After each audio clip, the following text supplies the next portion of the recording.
గ్రామ సర్పంచ్ గారి విషయంలో మనం ప్రార్థన చేద్దాం. ఈ గ్రామం కొరకు ప్రార్థన చేద్దాం. అందరం కూడా మన కుడి చేసి ఆపి వారిని ఆస్వాదిస్తూ గ్రామాన్ని ఆస్వాదిస్తూ వారి ఇంకా అనేకమైన పనులు చేయాలని మనము ప్రార్థన చేద్దాం. పరిశుద్ధులైన తండ్రి, ప్రేమ గల యేసయ్య మీకు వందనాలు, స్తోత్రాలు. మహోన్నతుడ, సర్వోన్నతుడ, సత్యస్వరూపి, జీవం గల యేసయ్య మీకు వందనాలు. ఇగో ప్రభా, ఇగోగునమాట గ్రామ సర్పంచ్ గా ప్రభా, ఇదిగో తండ్రి మాకు ప్రియులు ప్రభా, అయా ఎంతో శ్రేయస్కరమైన జీవితం జీవిస్తూ అనేక మందికి ఆస్వాదకరంగా మీరు ఉంచారు. సురేష్ గారిని బట్టి మీకు వందనాలు చెల్లించుకుంటున్నాం.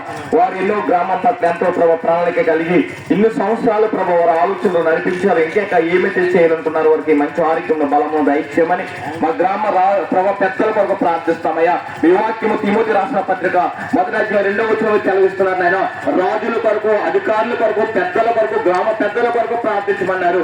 మేము ప్రార్థిస్తాము, సేవకులుగా మేము చేతులెత్తి ప్రార్థిస్తున్నాం తండ్రి. గొప్ప అద్భుతము గ్రామం జరగబడునుగా తండ్రి. ప్రతి కుటుంబం ఆస్వాదించబడునుగాక. ఏదైతే బలైతం విడుదల పొందునుగాక. నామలో ప్రతి ఒక్కరికి విడుదలను మేము ప్రకటిస్తున్నాం తండ్రి. నాయన గొప్ప కార్యములు చేయమని ఇవ్వదండి. మాకు ప్రభు అవకాశాన్ని కల్పించిన మా గ్రామ సర్పంచ్ గారి ప్రత్యేకమైన వందనాలు తెలియపరచు. వారు దీవించండి, ఆస్వాదించండి. వారిని, వారి కుటుంబాన్ని, వారి తల్లిదండ్రులను, గ్రామాన్ని, గ్రామ ప్రజలందరినీ కూడా మీరు దీవించి ఆస్వాదించి బలపరచమని నజరుడైన యేసుక్రీస్తు వారి నామమున బట్టి ప్రార్థిస్తున్నాం తండ్రి. ఆమేన్. థాంక్యూ అండి.